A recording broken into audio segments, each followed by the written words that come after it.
Introduction of stitching and sewing machine industry, role of a sewing machine operator जैसे SMO, ST, SET और SSMO. आज हम बात करने जा रहे हैं। सबसे पहले बात करेंगे कि एक मतलब सिलाई का परिचय या सिलाई होती क्या है, ठीक है। उसके बारे में बात करने से पहले हम बात करेंगे कि अभी तक जो कपड़ा उद्योग है या फिर जो अपना अपैरल सेक्टर उसमें कितने चेंजेस आ चुके हैं। हमने जो सिलाई थी वो पहले कैसी थी और अब के टाइम में वो क्या, उनमें क्या कुछ बदलाव आए हैं। तो उसके लिए हम सबसे पहले शुरुआत करेंगे किसके बारे में, हिस्ट्री ऑफ सिविंग, ठीक है। तो सबसे पहले हमने बात किसकी, हिस्ट्री ऑफ सिविंग, मतलब जो सिलाई का हमारा इतिहास है वो कहां से कहां तक पहुंचा है। पहले क्या था, पहले कपड़ों में इतना बदलाव नहीं था, कपड़े इतने ज्यादा फैशनेबल नहीं थे, कपड़े इतने ज्यादा मॉडर्न नहीं थे।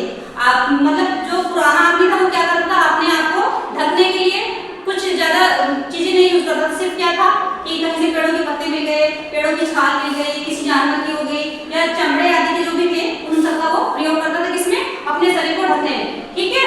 तो धीरे धीरे चेंजेस हुए और चेंजेस किस किस में हुए, जैसे कि हमारा सबसे पहले कौन सा युग आया था, हमारा पाषाण युग, जिसको हम क्या कहते हैं, स्टोन युग भी कहते हैं, ठीक है। इसको हम स्टोन युग भी कहते हैं। पाषाण युग में क्या होता कि जो इंसान था या जो मानव था वो क्या करता था, पत्थरों से अपने औजार बनाता था। उसने पत्थरों से क्या किया, सुई बनाई और सुई से क्या किया, जैसे भी आड़ी की सिलाई है या बेकार सिलाई जैसे भी वो लगा पाता था, किसको सिलने के लिए, जो जानवर की खाल थी उसको सिलने के लिए उसने क्या किया, पत्थरों की सुई का यूज किया, ठीक है। उसके बाद हमारा कौन सा युग आया था, लोहा युग, ठीक। लोहा युग आया। इस युग में क्या हुआ कि आदमी थोड़ा सा चीजों के बारे में जानने लगा। उसने खोज की और खोज करके क्या किया, उसने लोहे से सुई बनाई, ठीक है। वो सुई कितनी शार्प है, इतनी अच्छी नहीं थी, वो आपके कपड़ों को प्रॉपर तरीके से सिल सकती थी या आपके कपड़ों में प्रॉपर तरीके से हो सकती थी। और रही बात मशीन की, तो उस टाइम मशीनों का तो कोई नामो निशान नहीं था, क्योंकि आदमी इतना विकसित नहीं हुआ था या मानव इतना विकसित नहीं था। वो पूरी तरीके से किस पे, पेड़ पौधों पे, कंदमूल पे और जानवरों के ऊपर डिपेंड था, ठीक है। लोहा युग के बाद हमारा कौन सा युग आया था, ये पाषाण युग के बाद हमारा जो लोहा युग चल रहा है, इसमें हम एक तरीके से कह सकते हैं कि जो सिलाई की जंग है वो कौन सा हमारा लोहा युग होता है। इसके बाद हमारा कौन सा युग आया था, आर्य युग, ठीक है। आर्य युग में क्या था कि लोग बात कपड़ों के बारे में जानने लगे थे, कपड़ों को पहचानने लगे थे, उनकी मतलब कौन कौन से जैसे सूती, ऊनी, आपके जूट वगैरह के ये सब चीजों के बारे में जानने लगे थे। और क्या हुआ कि उनको सिला कैसे जाता, हल्का फुल्का उसके बारे में उनको थोड़ी बहुत नॉलेज होगी। उसके बाद हमारा कौन सा युग आया, हमारा आया गुप्तकालीन युग, ठीक है। गुप्तकालीन युग का मतलब क्या था कि इसमें क्या था, इस युग में आप इसके नाम से ही जान सकते थे कि सभ्यता का विकास होने लगा था। सभ्यता मतलब कि लोग बात घरों में रहते थे, उनको पता था कि शादी ब्याह फंक्शंस में कैसे कपड़े पहनने हैं, कोई भी समारोह है तो उसमें कैसे कपड़े पहने हैं, तो वो सब हमारे किसमें गुप्तकाल में होने लगा था। और कपड़ों के प्रति मतलब लोगों की रुचि भी बढ़ने लगी थी। उसमें पता लगा था कि हाँ, हम कपड़ों के ऊपर कौन कौन सा काम कर सकते हैं, आप उसमें कौन कौन सी चीजें यूज कर सकते हैं, ये सब हमारे किसमें गुप्तकाल में प्रयोग हुआ। इसके बाद गुप्तकाल के बाद हमारा कौन सा आया, मुगल काल, ठीक है। मुगल काल में क्या हुआ है, मुगल काल में हुआ है तो क्या था, ये हमारा एक तरीके से इस टाइम मुसलमानों का शासन था। तो क्या करते थे लोग अपनी जो कपड़े थे वो बहुत ज्यादा सजावट वाले, जड़ी गोटे वाले, तार, उसमें तारों का प्रयोग किया सजावट के लिए, बहुत सारी चीजों का प्रयोग किया गया था। उन मतलब अलग अलग फंक्शंस के लिए, अलग अलग ओकेजन के लिए अलग अलग तरह के कपड़े बनते थे, बहुत घेरदार होते थे। वहां मतलब औरतें जो थी वो दुपट्टों पे इतना ज्यादा काम होता था कि वो बहुत सुंदर लगते थे। तो ये सारा किसमें, हमारे मुगल काल में हुआ था। इसके बाद हमारा कौन सा हुआ है, ब्रिटिश काल, ठीक है। तो ब्रिटिश काल में क्या हुआ है, ब्रिटिश युग आया, ठीक है। तो ब्रिटिश युग में क्या हुआ है, ब्रिटिश युग, इसके नाम से पता है कि इस टाइम अंग्रेजों का शासन हमारे यहाँ पे हो चुका था। अंग्रेज इंडिया में आ चुके थे, तो बहुत सारा हमारे सभ्यता के ऊपर अंग्रेजों का फर्क आ गया था। मतलब हमारे जो कपड़े थे, हमारा जो रहन सहन था, हमारे जो बोलचाल थी, उसमें क्या था, अंग्रेजों का वो आ गया था, एक तरीके से प्रभाव आ गया था। उस टाइम के जो कपड़े थे, लोग क्या करने लगे थे, कोट पैंट चलन में आ चुका था, ब्लेजर चलन में आ चुके थे, महिलाओं के वस्त्रों में भी बहुत सारे बदलाव आ चुके थे। वो जो वस्त्र पहनती थी उसमें ऊपर बहुत घेरदार फ्लेयर वाले, कफ वाले, फ्रिल वाले कपड़े जो है ब्रिटिश युग में चलने लगे थे। उसके बाद आता था हमारा क्या, आधुनिक काल। आधुनिक युग में क्या हुआ, आधुनिक युग इसके नाम से पता चलता है कि आधुनिक युग जो है पाषाण काल, लोहा काल, आर्य युग और गुप्तकालीन युग, इन सब युग को छोड़ के जब हमारा आधुनिक काल स्टार्ट हुआ, उसमें क्या हुआ कि हमारे जो कपड़े थे वो पूरी तरीके से बदल गए थे। उनमें बहुत सारी सिलाइयों का प्रयोग होने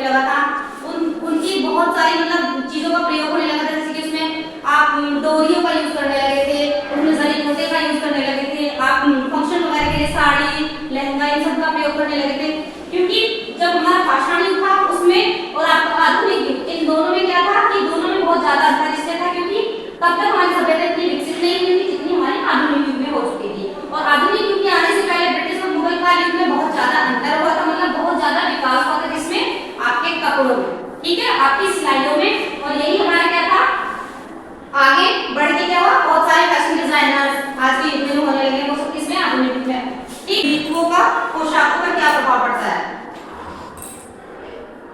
पोशाकों पर मौसम का प्रभाव या ऋतु का प्रभाव।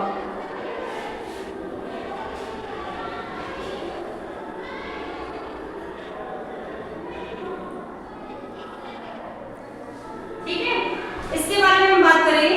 हमारे जो भारत देश है इसमें क्या है, हमारे यहाँ पे बहुत सारे मौसम अलग अलग बदलते रहते हैं, कभी गर्मी है, कभी सर्दी है, कभी बरसात है, तो उनके अकॉर्डिंग क्या हमारे जो कपड़े थे उनके ऊपर मतलब उसी के अनुसार हमारे कपड़ों पर भी क्या होता है, प्रभाव पड़ता है।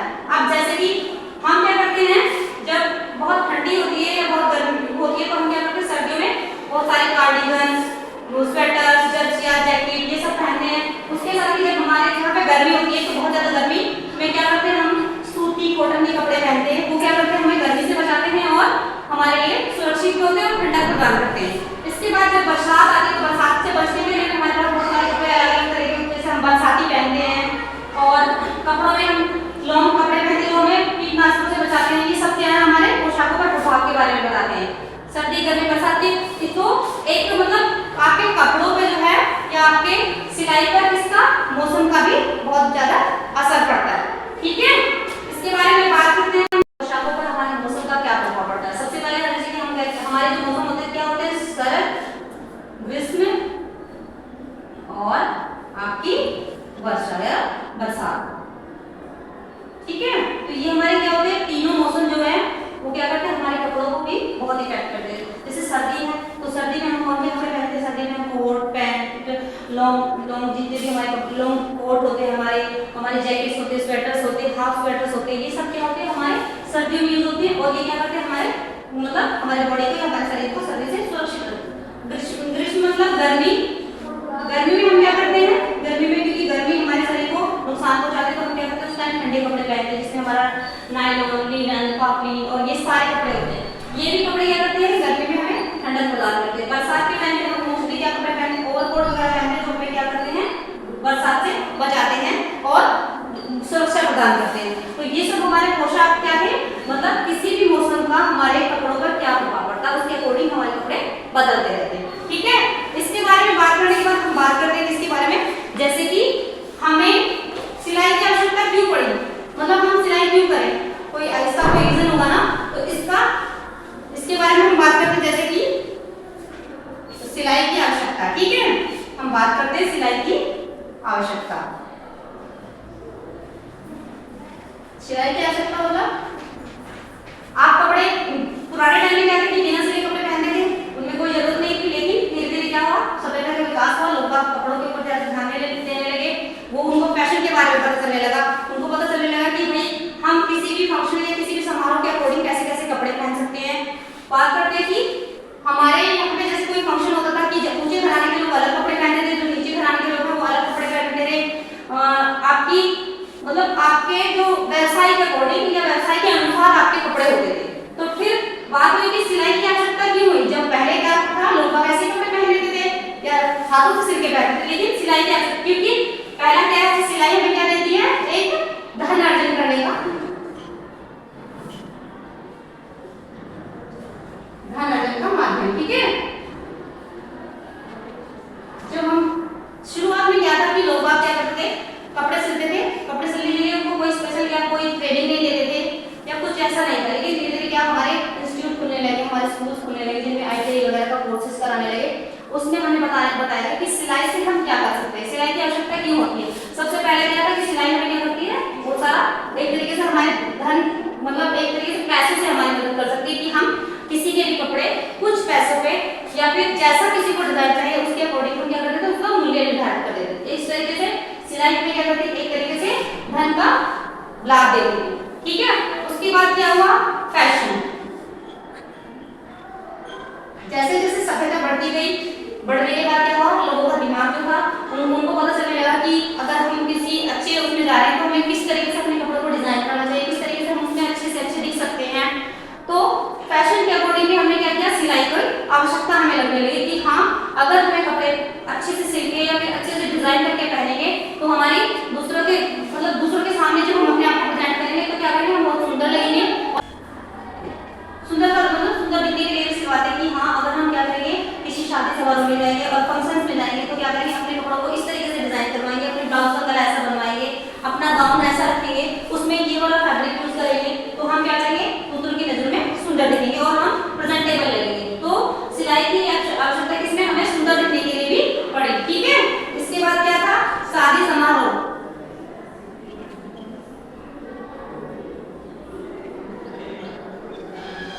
शादी समारोह का मतलब है कि जैसे हम क्या करते हैं, पहले क्या था कि इतना ज्यादा कपड़े का चलन नहीं था, इतना ज्यादा चीजों का चलन नहीं था, मशीनें नहीं थी, हाथों से सिलते थे, तो मोस्टली क्या करते थे, धोती सलवार या फिर जो औरतें थी वो क्या करती थी, एक साड़ी का मतलब चलन था। लेकिन जैसे जैसे क्या हुआ, टाइम बदला, टाइम बदलने के साथ साथ क्या हुआ, मतलब चीजें बदल गई और आपके पास साधन ज्यादा उपलब्ध होने लगे। तो हमने क्या किया, शादी समारोह जैसे हमारे होते तो हम क्या करते थे, उसमें पहले सुंदर मतलब एक सिंपल सा सादा सा कपड़ा पहन लिया, सूती कपड़ा पहन लिया, लेकिन उसके बाद क्या हुआ, चीजें बदली और हम अब शादी समारोह में क्या करने लगे, साड़ियाँ, गाउन, ब्लाउज और साथ ही साथ उन कपड़ों का एक अलग फैब्रिक का यूज करते थे जिसमें हमारा जरी, नेट, गोटा और आपका लिनन और साटन, सिल्क, ये सारे कपड़े क्या करते थे, हम अपने किसी भी गारमेंट को सजाने के लिए या अपने किसी भी मतलब कपड़े को सुंदर बनाने के लिए प्रयोग करते थे। उसमें हम कई बार लेसेस का प्रयोग भी कर लेते थे। लेस मतलब कि कपड़े जब सिल जाता तो उसमें क्या करें, हम इसमें यूज करते थे। तो ये सब क्या है, हमारे सिलाई की क्यों आवश्यकता है। इसके साथ साथ हमारा क्या था, नंबर 5 था हमारा कि हम मौसम से सुरक्षा के लिए, ठीक है, ये हमारा मौसम से सुरक्षा। अब सिलाई की आवश्यकता क्यों, क्योंकि अगर पहले क्या था कि कपड़े हम ऐसे ही बिना सिले लपेट लेते थे, वो हमारे शरीर को पूरी तरीके से कवर नहीं करते थे। तो उसके बाद क्या हुआ कि हमने मौसम से सुरक्षा के लिए अपने कपड़ों को सिलना शुरू किया। और जैसे कि गर्मी, सर्दी, बरसात, इन सब में क्या होता है कि हमारे कपड़े प्रॉपर तरीके से सिले रहते थे, तो हम लोगों को जो गर्मी, सर्दी और बरसात से बचाते थे। तो ये सारे क्या है कि हमारी मतलब सिलाई की आवश्यकता को बताते हैं कि हमारी कपड़ों को सिलने की आवश्यकता क्यों पड़ी और हम कपड़े को क्यों सिलने लगे। ठीक है, इसके बाद हम बात कर रहे हैं किसके बारे में, ये सब हमारा क्या था कि सिलाई कब शुरू हुई थी और शुरू होने के साथ साथ उसमें कौन कौन से बदलाव आए। क्लियर,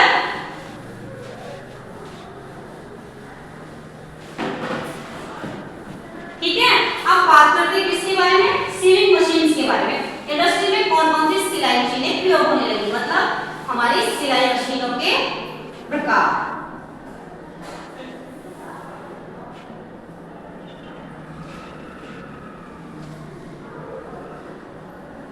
ठीक है, तो अब बात करते हैं क्योंकि हम इतने आगे बढ़ चुके हैं, हमारे मतलब इतनी टेक्नोलॉजी बढ़ चुकी है, तो अब क्या है, मशीनों में बहुत सारे बदलाव आ चुके हैं, मशीनों में बहुत सारे चेंजेस आ चुके हैं। पहले जो मशीनें बनी थी वो कैसी थी, वो ना तो उनमें नीचे की तरफ बॉबिन लगता था, वो लकड़ी की बनी होती थी या पत्थर की बनी होती थी। कुछ टाइम के बाद वो चलने के बाद, थोड़ा बहुत चलने के बाद वो टूट जाती थी या खराब हो जाती थी, उनमें जंग लग जाता था।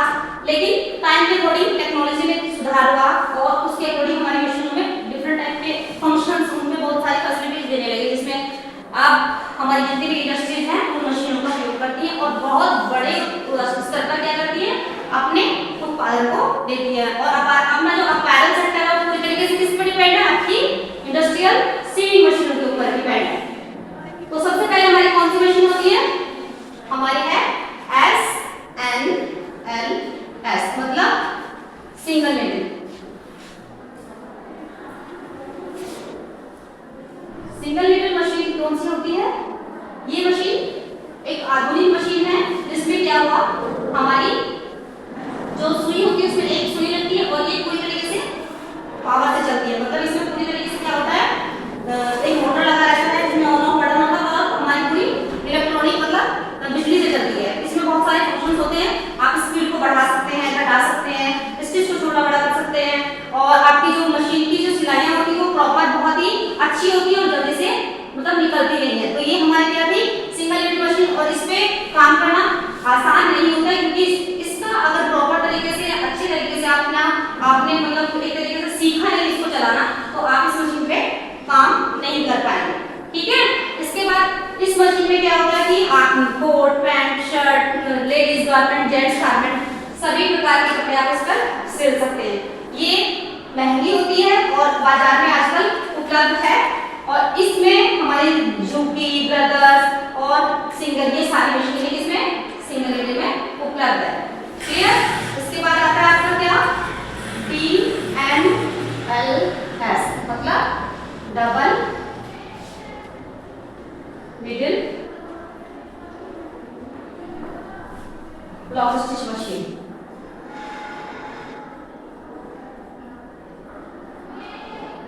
ठीक है, इसके नाम से पता चल रहा है क्या कि इस मशीन में डबल मतलब 2 सुई लगी होती है। आप जैसे सिंगल नीडल में क्या थी, एक सुई लगती थी, और डबल नीडल में आपकी 2 सुइयां लगती है।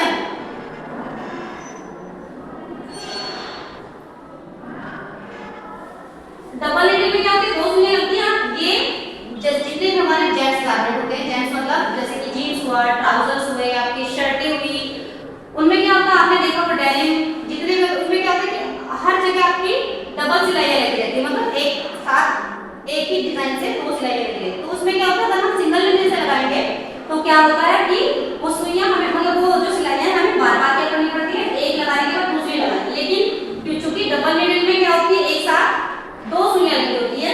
ठीक है, ये 2 सुइयां क्या करती है, एक साथ सिलाई करती है और एक साथ ही क्या करती है, आपकी सिलाइयां स्टिच करती रहती है। ये भी मजबूत होती है, और मोस्टली जेंट्स गारमेंट में हम डबल नीडल का प्रयोग करते हैं। जैसे कि आपके कोट हो गए, ओवरकोट हो गया, आपकी जींस हो गई, डेनिम हो गई, आपकी शर्टें हो गई, शर्टों के कॉलर और उनके स्लीव, उन सब पे हम क्या करते हैं, डबल नीडल का प्रयोग करते हैं। और ये मशीनें भी कहाँ होती है, मोस्टली इंडस्ट्री में यूज होती है, मतलब इनका प्रयोग इंडस्ट्री में प्रयोग किया जाता है, क्योंकि हमें बहुत बड़े स्तर पर उत्पादन करना होता है या बहुत बड़े स्तर पर काम करना होता है। क्लियर? तो ये क्या थी हमारी डबल नीडल मशीन। अब बात करते हैं इसकी ओवरलॉक मशीन की।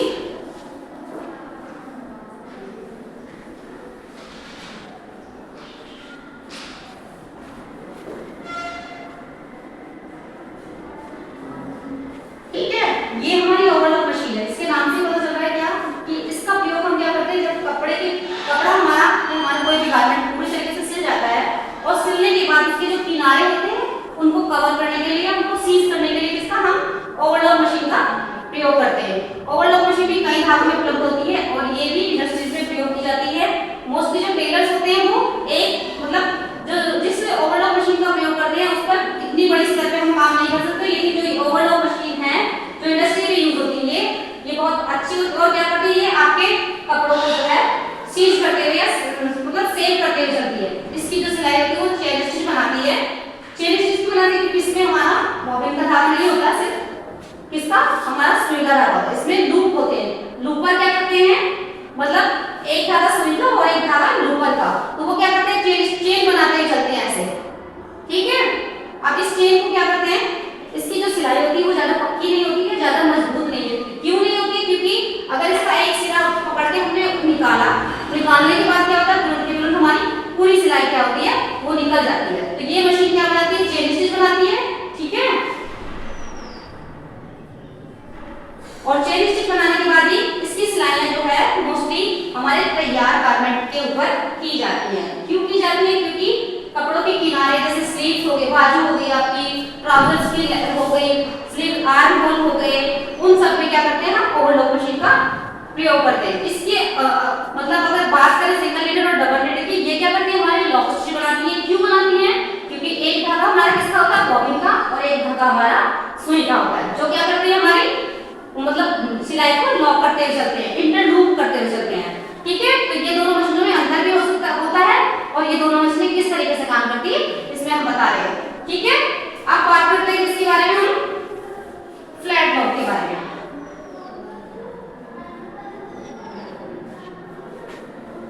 ये हमारी कौन सी मशीन है, फ्लैट लॉक मशीन।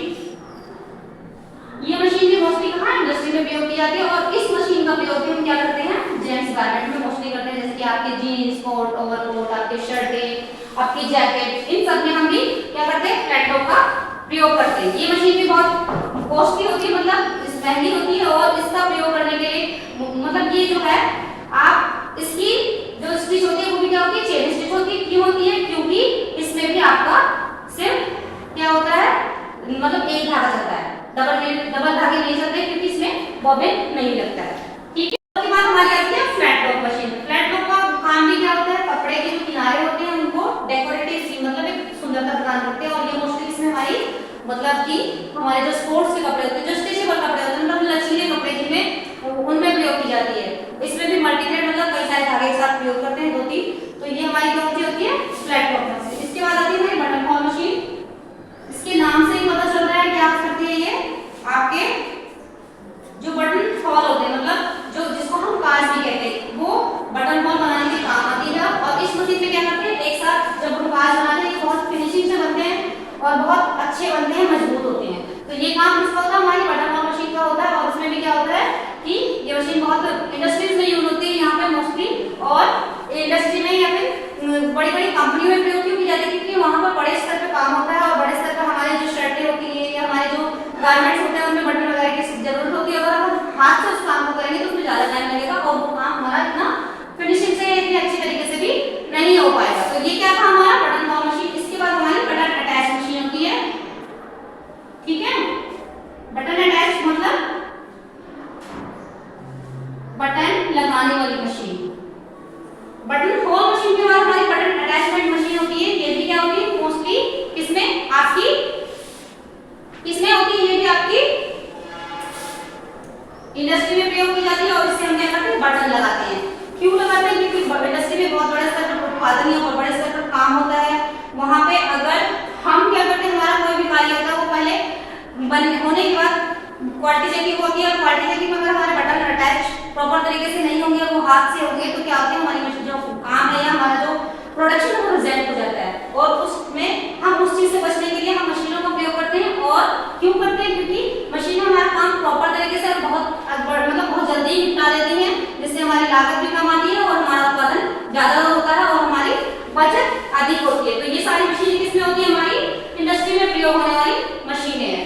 ठीक है, इसके बाद हमारी कौन सी मशीन है, ये मैं ऊपर से साफ कर इसकी बटन होल और बटन अटैच मशीन के बाद हमारा आता है कवर स्टिच। मतलब ये क्या करती है, किनारों को कवर करते हुए चलती है, और ये मशीन भी क्या होती है, हमारी इंडस्ट्री में यूज होती है। ठीक है, इसके बाद आती है हमारी blind stitch machine.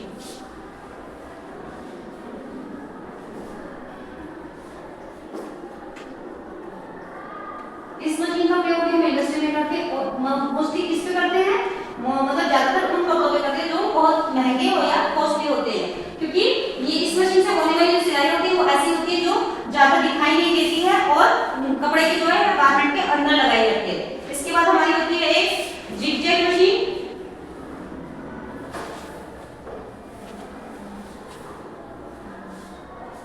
Zigzag stitch machine, ये मशीन क्या करती है, मोस्टली हमारे इस मशीन से होने वाली जो सिलाई होती है वो क्या होती है, हमारी मतलब सीधी नहीं होती, जिगजैग बनाते हुए चलती है। तो इसलिए हम क्या कहते हैं, इसको जिगजैग स्टिच मशीन कहते हैं। और इसमें भी हम कई धागों का प्रयोग करते हैं, इसमें भी हम कई धागों का प्रयोग करते हैं। और ये मशीन क्या होती है, ये भी इंडस्ट्री में प्रयोग की जाती है, और ये भी बहुत महंगी होती है। और जैसे कि हमारे डेकोरेशन वाले या सजावट वाले जो काम होते हैं उसमें हम क्या करते हैं, जिगजैग मशीन का प्रयोग करते हैं। तो ये सब क्या थी, हमारी इंडस्ट्री में प्रयोग होने वाली मशीनें थी, जो क्या करते हैं, बहुत ज्यादातर मशीनें जो इसमें यूज होती है हमारी इंडस्ट्री में प्रयोग होती है। और इंडस्ट्री में प्रयोग होने के साथ साथ ही बड़े स्तर पर उत्पादन करती हैं, और बहुत ज्यादा क्या करते हैं, इसमें एक्स्ट्रा या मल्टी फंक्शंस होते हैं जो हमारे काम को आसान बनाते हैं और हमारे काम को इजी बनाते हैं। जैसे कि हम जो डोमेस्टिक मशीनें यूज करते हैं, हम जो घरेलू मशीनें प्रयोग करते हैं, वो क्या कैसी होती हैं, उन मशीनों में एक्स्ट्रा कुछ नहीं होता है, मतलब उनमें हम हाथों से सिलाई करते हैं या ज्यादा हम पैरों से सिलाई करते हैं। लेकिन जो हमारी ये सारी मशीनें होती है, इसमें ऑटोमेटिक कट मशीन होता है। आप इसमें लाइट के लिए वो लगा रहता है कि आप इसमें लाइट जला सकते हो जिससे आपको अच्छे से दिख सके। इसमें आपका फिंगर गार्ड्स लगे रहते हैं जो आपकी उंगलियों को सुरक्षा प्रदान करते हैं। इसमें बहुत सारे ऑटोमेटिक फंक्शन होते हैं जिसको आप एक बार सेट कर दो, उसी पर वो मशीन पूरा काम करती है। तो ये सब क्या है, हमारे इंडस्ट्रियल मशीनें थी जिनके बारे में हमने बात की। अब हम बात करेंगे किसके बारे में, हमारे एक सीवी मशीन ऑपरेटर की क्या भूमिका होती है, मतलब जो इन मशीनों पे काम करता है या जो इन मशीनों को ऑपरेट करता है उसका क्या रोल होता है। ठीक है, तो आज हम बात करने जा रहे हैं किसके बारे में, अब role of a sealing machine operator. ठीक, अभी तक हमने बात की थी कि इंडस्ट्री में कौन कौन सी मशीनें यूज होती है, कौन कौन सी मशीनें प्रयोग होती है और उन मशीनों को कैसे कैसे हम चलाते हैं। और पहले टाइम में और अब के टाइम में कितना बदलाव आ चुका है और अब की मशीनें और पहले टाइम की मशीनें कितना चेंज की है। तो जैसे आपको पता है कि सारी मशीनें स्पेशल फंक्शंस होते हैं, स्पेशल वो होते हैं, उनको चलाने के लिए स्पेशल योग्यता की जरूरत होती है। मतलब अगर किसी ने उन मशीनों का प्रशिक्षण नहीं लिया है तो वो उन मशीनों को ऑपरेट नहीं कर पाएगा। तो एक सिलाई मशीन ऑपरेटर की क्या भूमिका होती है, हम इसके बारे में बात करने जा रहे हैं। ठीक है, तो सबसे पहले क्या है कि एक जो मशीन ऑपरेटर होता है उसके अंदर मतलब एक सबसे ज्यादा जरूरी होता है कि वो बहुत ज्यादा सहनशील हो। क्यों? क्योंकि काम करते टाइम उसके ऊपर या उसके साथ बहुत सारी दिक्कतें हो सकती हैं। तो वो अगर अपने आप में धैर्य नहीं रखेगा या अपने आप को शांत नहीं रखेगा तो वो मशीनों को ऑपरेट नहीं कर पाएगा। क्योंकि आपके काम के टाइम में आपके ऊपर बहुत सारा दबाव होता है, काम का प्रेशर होता है। तो उस सब के लिए क्या होता है, जो मतलब मशीन ऑपरेटर होता है उसको एक धैर्यवान होना चाहिए। दूसरी हम बात करते हैं इसके बारे में कि एक जो सिलाई मशीन ऑपरेटर होता है वो क्या करेगा कि जितने भी आपकी मशीन है उनको प्रॉपर तरीके से चलाना, उनमें धागा भरना, बॉबिन को लगाना, मतलब उसमें तेल या ऑयलिंग करना, बॉबिन बाइंडिंग करना, वो सारे काम जिसको एक सिलाई मशीन ऑपरेटर को आने चाहिए। इसके साथ ही साथ हम बात करेंगे कि एक जो सिलाई मशीन ऑपरेटर होता है, जो मशीनों को ऑपरेट करने वाला होता है, उसको मतलब जो आपके पैटर्न बनते हैं, आपके जो सैंपल बनते हैं, आपके जो गारमेंट्स बनते हैं, वो समय के अनुसार बदलते रहते हैं। क्योंकि पहले टाइम में फैशन में कुछ और चलन में था, उसके बाद कुछ और चलन में आया, तो उसको उसके बारे में अपडेट होना चाहिए और उसको उसके बारे में सारी जानकारियां होनी चाहिए। साथ ही साथ एक सिलाई मशीन ऑपरेटर को क्या होना चाहिए कि वो अपने काम को लेकर सीरियस, या फिर कहेंगे कि मतलब वो अपने काम के प्रति सीरियस होना चाहिए। क्यों? क्योंकि अगर वो अपना काम टाइम पे या समय पे पूरा नहीं करेगा तो उसके ऊपर वर्क मतलब काम का प्रेशर बढ़ता जाएगा और वो अपने काम में क्या करेगा, अच्छी कुशलता नहीं ला सकता है। ठीक है, इसके साथ ही साथ एक सिलाई मशीन ऑपरेटर को क्या करना चाहिए कि आपकी जो विभिन्न प्रकार की मशीनें हैं, जैसे कि हमने अभी बात की थी आपकी सिंगल नीडल की, डबल नीडल की, ओवरलॉक की, फ्लैट टॉप की, तो उसमें होने वाले छोटे छोटे मतलब तकनीकी दिक्कतें हो जाती है। कई बार सुई टूट जाती है, बॉबिन में धागा खत्म हो जाता है, कई बार आपका धागा बार बार टूटने लगता है। तो उसके कारणों का उसको पता होना चाहिए कि उसमें ये दिक्कतें हो रही हैं तो क्यों हो रही हैं, और उनका उसको थोड़ा बहुत ज्ञान भी होना चाहिए किसको, एक सिलाई मशीन ऑपरेटर को। ठीक है, इसके साथ ही साथ एक सिलाई मशीन ऑपरेटर क्या करता है कि जैसे कि आपके पैटर्न पे उसको नाप लेने का मतलब मेजरमेंट हम कैसे कैसे ले सकते हैं, किन किन टेक्निक से ले सकते हैं, कहाँ किस मेजरमेंट की जरूरत होती है, उन सब चीजों का भी ज्ञान किसको, एक सिलाई मशीन ऑपरेटर को क्या होना चाहिए कि पैटर्न के बारे में जानकारी होनी चाहिए, उसको जो नए नए चेंजेस आ रहे हैं उनके बारे में जानकारी होनी चाहिए। साथ ही साथ एक सिलाई मशीन ऑपरेटर क्या होता है कि वो उसके साथ बहुत सारे लोग काम करते हैं, उनके साथ उसको कैसे एक कोऑर्डिनेशन या फिर एक मतलब एक तरीके से सहयोग करना है, सहयोग बना के रखना है, वो सभी क्या होता है एक सिलाई मशीन ऑपरेटर के अंदर होना चाहिए। एक मतलब एक सिलाई मशीन ऑपरेटर अपने आप भी मतलब वो होना चाहिए कैसे कि समय का पाबंद होना चाहिए कि उसको पता है कि मुझे इतने बजे काम करना है, इतने बजे आना है, इतने बजे वापस आना है, इतने बजे जाना है। तो वो सारी चीजें उसके अंदर होनी चाहिए, मतलब एक व्यावसायिकता उसको बना के रखनी चाहिए कि हाँ जब वो काम करे तो काम के टाइम पे क्या करे, मशीनें ऑपरेट करे तो मशीनें किस तरीके से ऑपरेट होती है, उनको ऑपरेट करते टाइम कौन कौन सी सुविधाएं या फिर कौन कौन सी मतलब ये कह सकते हैं कि कौन कौन से हम क्या करें ध्यान रख सकते हैं कि हमारा काम जो है वो रुके ना या बाधित ना हो। उस टाइम हम कौन कौन सी नई अटैचमेंट्स हम प्रयोग कर सकते हैं, उन सबको यूज करने का भी किसको, एक मशीन ऑपरेटर को पता होना चाहिए। क्यों पता होना चाहिए? क्योंकि हमारा काम जो है अगर हम अटैचमेंट्स यूज नहीं करेंगे, अटैचमेंट प्रयोग नहीं करेंगे तो क्या होता है, हमारा काम बहुत लंबा चला जाता है और उसमें बहुत टाइम लगता है। लेकिन अटैचमेंट वो होते हैं कि जो आप मशीन के प्रेशर प्रूफ में अटैच करते हैं और आपके काम को वो क्या करते हैं एक इजी बना देते हैं। जैसे कि एक एग्जाम्पल के तौर पर आपको मैं कहूँ कि आपको एक जैसी बहुत सारी क्या बनानी है, रफल बनानी है या फ्रिल बनानी है या फिर आपको झालर बनानी है, तो क्या करेंगे आप उसमें एक अटैचमेंट यूज करते हैं, उसका प्रयोग करना या विभिन्न प्रकार के जितने भी उपकरण होते हैं उनका प्रयोग करना है, इसको एक सिलाई मशीन ऑपरेटर को आना चाहिए।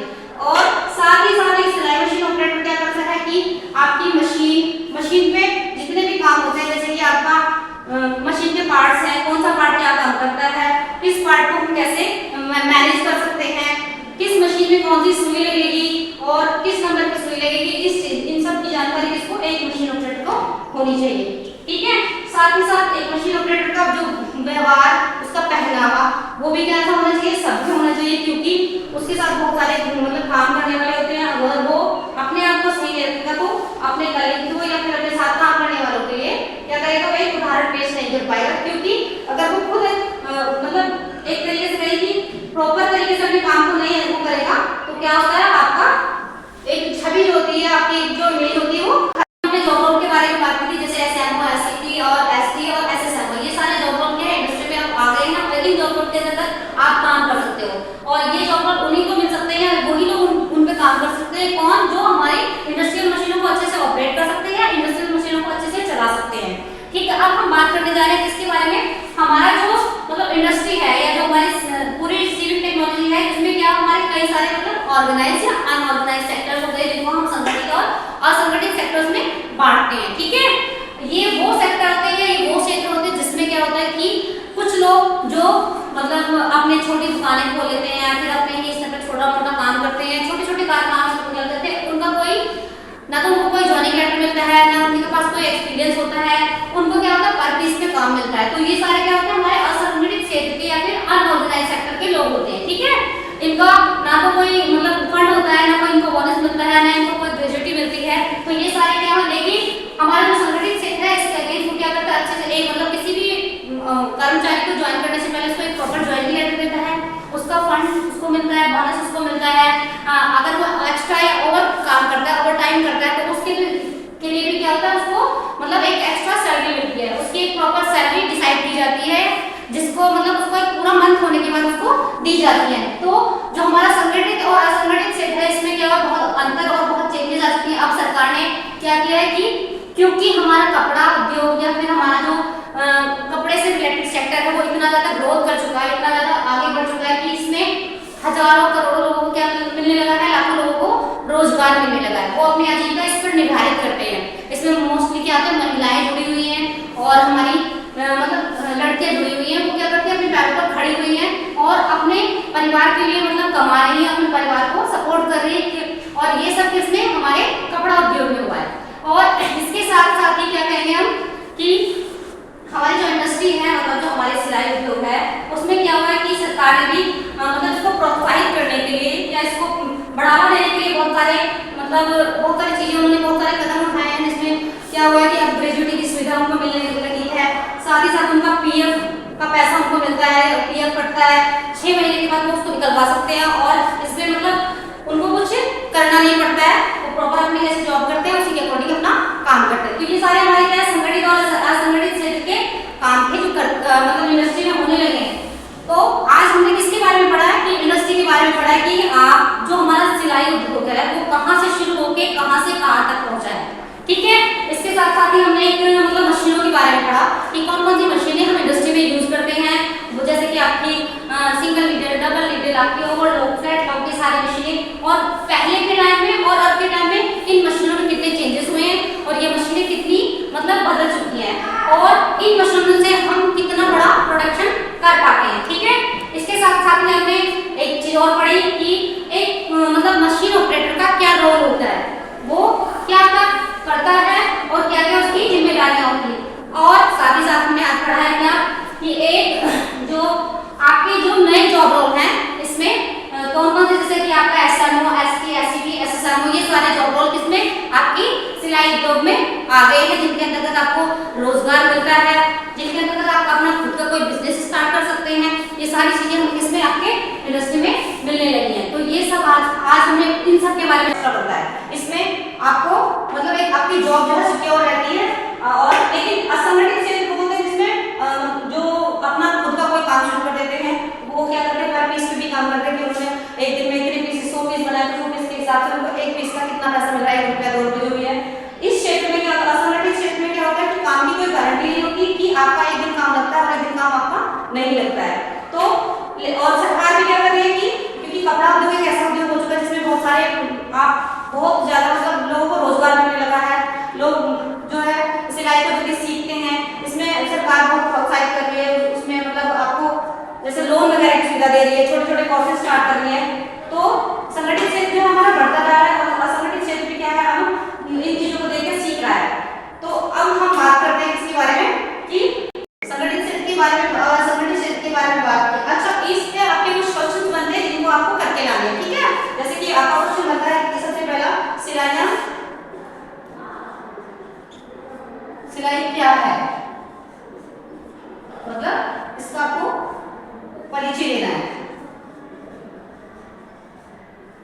इसके बाद आपका एक क्वेश्चन और है आपका कि जो हमारी इंडस्ट्री है, मतलब सिलाई मशीनें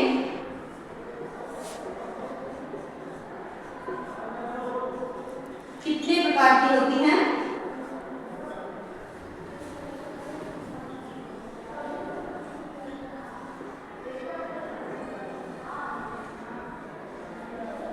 आपका नेक्स्ट क्वेश्चन होगा कि कौन सी मशीन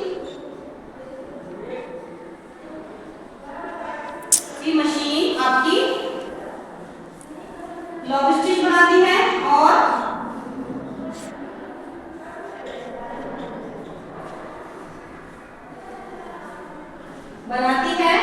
और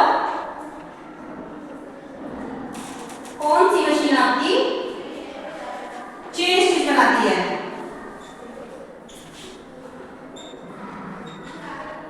स्टिच बनाती है, ठीक है। और एक आपका क्वेश्चन होगा कि संगठित और असंगठित क्षेत्र से आप क्या समझते हैं?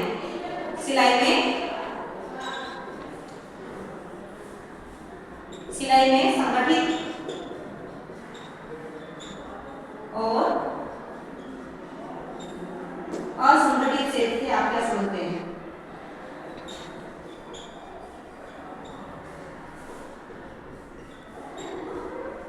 आप क्या समझते हैं? एक और क्वेश्चन आपको करना है इसमें कि आप इसमें कौन कौन से नए जॉब आ गए हैं सिलाई में।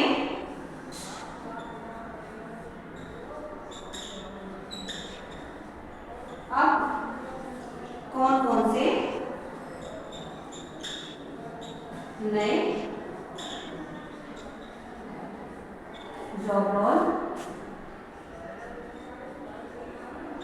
आ गए हैं, ठीक है। ये क्वेश्चन